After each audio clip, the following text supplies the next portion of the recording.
আসসালামু আলাইকুম রহমতুল্লাহ। সবাই কেমন আছেন? আগে পরে তো ভিডিওর সামনে কথা বলার এই জিনিসটা নাই, বুঝতেছেন তো?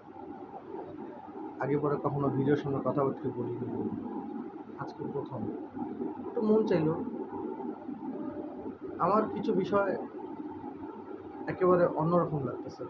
আমি এই জিনিসটাকে রিয়েলাইজ করছি, যেটা আমি বলবো আপনারা কিভাবে নেবেন জিনিসটাকে সেটা আমি বুঝতেছি না, কিন্তু আমি যেটা রিয়েলাইজ করছি যে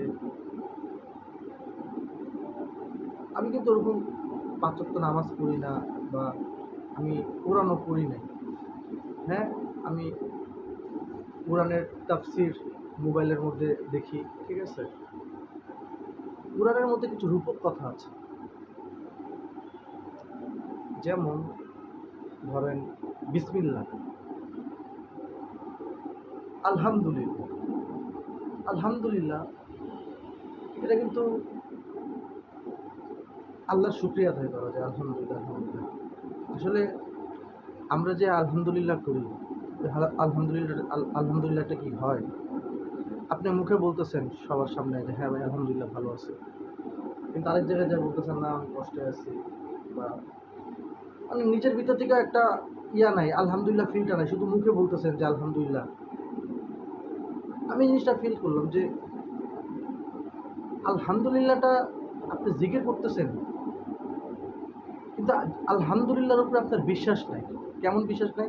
আপনি আলহামদুলিল্লাহ বলতেছেন, কিন্তু আলহামদুলিল্লাহ ঘরে এই সমস্যা, ঘরে বাজার নাই, সওদাঘাট নাই, কালকে দোকান হইব কি হইব না, সব কিছু নিয়ে আপনার একটা ভাবনা চিন্তা আছে। আরে যার আল্লাহর উপরে বিশ্বাস থাকে, যে আলহামদুলিল্লাহ মুখে বলতেছে আলহামদুলিল্লাহ আল্লাহ ভালো রাখছে, একটু মন থেকে বিশ্বাস করেন জিনিসটাকে। আলহামদুলিল্লাহ মন থেকে বলেন, মন থেকে, এমন বুঝান যে সব ভালো আছে, ঘর বাড়ি যা যেমনি রাখছে আল্লাহ, কারণ সবচেয়ে ভালো রাখছে। প্রত্যেকটা নিঃশ্বাসে আপনাকে আলহামদুলিল্লাহ বলা উচিত। প্রত্যেকটা নিঃশ্বাসে আপনি যে নিঃশ্বাস নিতেছেন, প্রত্যেক দিন নিঃশ্বাস নিতেছেন না, নিঃশ্বাস নিচ্ছেন, খাচ্ছেন, চুল আঁচড়াচ্ছেন, এত ভালো চুল দিছে, এত চোখ ভালো দিছে, এত দাঁত ভালো দিছে, নাক ভালো দিছে, আরে আমার না, সবার। এই যে সব কিছু যে দিছে আল্লাহ পাক, আল্লাহ পাকের কাছে শুকরিয়া আদায় তো আমরা করি না। আমাদের তো থাকে এই জিনিসটা যে কাকে আমি ছোট করব, কাকে আমি বড় করব, ঠিক আছে? ও আমার থেকে বড় হয়ে যেতেছে, ও ইনকাম করতেছে। আরে মানুষের জন্য, মানুষের মনে আল্লাহ পাক তো পৃথিবীতে একটা মানুষও পাঠাতে পারে, একজন। এত মানুষ কেন পাঠাইছে? মানুষ পাঠাইছে মানুষের ভালোর জন্য, কল্যাণের জন্য। একজন একজনকে ভালো করতে পারে। আজ কোটিপতি মানুষ আছে না, গরিবই তো মানুষ আছে না? এখন যদি কোটিপতি মানুষ কোটি কোটি টাকা নিয়ে বসে থাকতো, যদি কোনো মানুষজন না থাকতো, এই কোটি কোটি টাকা সে কী করতো? তার তো সব কিছু নিজেই করা লাগতো। এই টাকার লাভটা কি? আর আপনি এই জিনিসটা বুঝেন না যে আপনি হারাম টাকা কামাচ্ছেন। কী করতেছেন? হারাম টাকা কামাচ্ছেন। আপনার ভিতরে জিনিসটা কিন্তু ফিল থাকে যে যাই হোক না হোক এই টাকা হারাম। এটা আজকে না হোক কালকে হয়তো পুলিশের ভয়, নয় মানুষের সম্মানের ভয়, বা কোনোভাবে কিছু হয়ে যায়, আপনি কিন্তু এই জিনিসটা আপনার ভিতরে কাজ করে, এটা হারামের টাকা, এটা নিয়ে একদিন না একদিন আমার মান সম্মান যাবে। তাও আপনি কী করতেছেন? আপনি কামাচ্ছেন। আর কামায় কী করতেছেন? আপনি এক জায়গা থেকে টাকা কামাচ্ছেন, একটা হারাম টাকা কামাইলেন, মানুষের মনে খুশি না দিয়ে কষ্ট দিয়ে 5 লাখ টাকা কামাইলেন। 5 লাখ টাকা কামাইলেন না? এই 5 লাখ টাকা কামাই আপনি কী করলেন? এটা কিনলেন, ওটা কিনলেন, কক্সবাজার ট্রিপ দিলেন, ঘুরতে গেলেন, এনজয় করলেন। এনজয় করে কী করলেন? 5 লাখ টাকা কিন্তু শেষ, এর ধীরে চেলাপেলা দিয়ে শেষ। তারপরে কী হলো? ঠিক 6 মাস বা 1 বছর পর আপনার কিডনিতে সমস্যা হইল। ডাক্তার বলল যে আপনার 25 লাখ টাকা লাগবে আপনার কিডনি ঠিক করতে হবে। খাইছেন নি ধরা? খান নাই? বুঝাইতেছি কেমনে খাইছেন ধরা। ওই যে মানুষের মনে কষ্ট দিয়ে 5 লাখ টাকা নিয়েছিলেন, মনে আছে? আল্লাহ পাক তো সঙ্গে সঙ্গে কিছু বলে না রে ভাই। 5 লাখ টাকা নিয়ে আপনি খরচা করার আগেই মনে করতেছেন আপনি অসুস্থ হয়ে যাবেন। আরে না না ভাই, দাঁড়ান, ওয়েট, জাস্ট মিনিট, বুঝাইতেছি। আপনি 5 লাখ টাকা নিয়ে এনজয় করলেন না, ওই মানুষ কিন্তু কষ্ট করতেছিল, আর ওই মানুষের আহাটা আপনার জন্য বের হচ্ছিল। আপনি যেদিন 5 লাখ টাকা নিয়ে খরচা করছেন না, মানুষের জোর, মানুষের মনে খুশি না দিয়ে কষ্ট দিয়ে টাকা নিছেন না, ওই টাকা দিয়ে আপনি আপনার খুশি কিনছেন না? আরে না রে ভাই, ওই টাকা দিয়ে আপনি আপনার বিপদ কিনছিলেন। আপনি যদি 5 লাখ টাকা না নিতেন না, তাহলে আপনার কিডনিতে সমস্যাটা হইতো না। আপনি আপনার কিডনির সমস্যা কীভাবে আনছেন? নিজের থেকে আনছেন, আপনাকে কেউ দেয় না, বুঝছেনি? তারপরে বাদ দেন, ধরেন আপনি 5 লাখ না, 10 লাখ না, 20 লাখ না, 50 লাখ টাকা আপনি ইনকাম করলেন না? এই 50 লাখ টাকা ইনকাম করে আপনি একটা দুদকের মামলায় ফাইসা গেলেন, তার মান সম্মান চলে গেল না? এই 50 লাখ টাকা কামাই কী লাভ? যে সম্মান, যে টাকা দিয়ে আপনি না নিজে সুখে থাকতে পারলেন, না পরিবারকে সুখে থাকতে পারলেন, আর উল্টা ধরা খেয়ে গেলেন। এই টাকা দিয়ে আপনি কী করবেন? এই টাকা তো আপনার মনে করেন যে এই টাকা তো আমার যদি থাকে, আমি এই টাকাতে মুটি, এই টাকা তো আমার, এই টাকা তো চলেই না ভাই আমার কাছে। ভাই সম্মানটা বড় জিনিস ভাই। হ্যাঁ ভাই, আমি বুঝছি ভাই, আমি আমিও ভালো মানুষ না ভাই, আমি প্রচুর খারাপ মানুষ।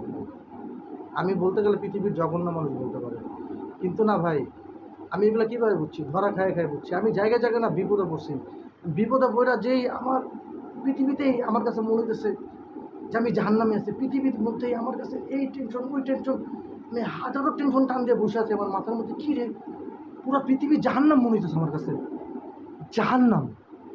আরে মনে হচ্ছে আমি জাহান্নামে আছি, পৃথিবীতে নাই। আমার মনে কোনো সুখ নেই, আমি কোনো শান্তিতে নেই, কোনো কিছু ভালো লাগতেছে না। কী করবো আমি কিছু বুঝতেছি না। পৃথিবীতে জান্নাত আছে, পৃথিবীতে জাহান্নাম আছে। একটু বুঝাই বলতেছি, পৃথিবীতে জান্নাত কীভাবে, পৃথিবীতে জাহান্নাম আছে। আমি ভুলভাল কাজ করছি, মাকে কষ্ট দিছি, ওই মানুষকে কষ্ট দিছি, ভালো মতো টাকা ইনকাম করি নাই, ঠিক আছে? অসৎভাবে টাকা ইনকাম করছি, যেভাবে ইনকাম করা দরকার ওইভাবে করি নাই, অন্যভাবে করছি। জাস্ট এক্সাম্পল বুঝাচ্ছি, কথার কথা বুঝাচ্ছি। তাহলে কী করছি? আমি আমার নিজের বিপদ নিজের মাথায় টেনে আনছি। আমি, আমার কাছে এমন মনে হয়েছে যে আমি জাহান্নামে আছি। আরে কোনো সুখ নাই, খালি একটার একটা টেনশন আমার কাছে আসতেই আছে, একটার একটা টেনশন আমার কাছে আসতেই আছে। কারণ আমি তো ভালো কাজ করতেছি না দেখে তো আমার কাছে টেনশন আসতেছে। আমি যদি ভালো কাজ করতাম তাহলে তো আমার কাছে টেনশন আসতো না, ভালো দিক আসতো, ভালো বাতাস আসতো, সুখ আসতো, শান্তি আসতো। আমি তো নিজের জিন্দেগি নিজেই খারাপ করছি। কীভাবে বলেন? আমি একটা জিনিস খেয়াল করে দেখছি, মানুষকে খুশি করলে, ধরেন আমি একটা মানুষকে চিনি না, একটা মানুষ রাস্তা দিয়ে অটো নিয়ে যাচ্ছে, আমি মানুষের অটোটা শুধু একটু ধাক্কা দিয়ে তার গন্তব্য পর্যন্ত পৌঁছে দিই, হ্যাঁ আমার কষ্ট হয়েছে, কিন্তু পরবর্তী যে ওই লোকটা একটা হাসি দিছে না ভাই, বিশ্বাস করেন, এটাকে বোঝায় বলতে পারবো না, কী যে ভালো লাগছে আমার। মানে মনে হয়েছে যে সব সুখী এখানে। তারপরে কি ভাই, ঘরে গেছি, মা ভালোবাসছে, বাবা আদর করছে, বাবা মার সাথে বেয়াদবি খুব খারাপ একটা জিনিস। হ্যাঁ আমিও অভদ্র, বাবা মার সাথে রাগারাগি করছি, চিল্লাচিল্লি করছি, দেখছি না পৃথিবী জাহান্নাম হয়ে যায়। বাবা মার সাথে ঝগড়া করছি, রাগ করে বেরিয়েছি, পৃথিবীর মানুষ আমার সম্মান দেয় না। বাইরের মানুষ তো, ঘরের মানুষ তো দূরের কথা, বাইরের মানুষ আমার সম্মান দেয় না। আমি সম্মান হারাই ফেলছি। কীভাবে? নিজের সম্মান যখন হারাবেন, মনে করবেন যে আপনি হয়তো বাবা মার সাথে কোনো বেয়াদবি করে ফেলছেন। বাবা মার সাথে বেয়াদবি করবেন তো মনে করবেন নিজের সম্মান শেষ। আলহামদুলিল্লাহ, যেটা কথা বলতেছিলাম, আলহামদুলিল্লাহ যে বলতেছেন না, মুখের মধ্যে জিকির করতেছেন, এ আলহামদুলিল্লাহ বাস্তব জীবনে নিয়ে আসেন। প্রত্যেক মুহূর্তে মুহূর্তে খুশি থাকেন। 5 লাখ টাকা লস হয়েছে, আলহামদুলিল্লাহ। আপনি অ্যাক্সিডেন্ট হয়েছেন, আপনার একটা পা কেটে গেছে, আলহামদুলিল্লাহ। আপনি কোনো জায়গায় মনে করেন যে বিপদে ফাইসা গেছেন, আপনার 3 বেলা খানা খান নাই, আলহামদুলিল্লাহ।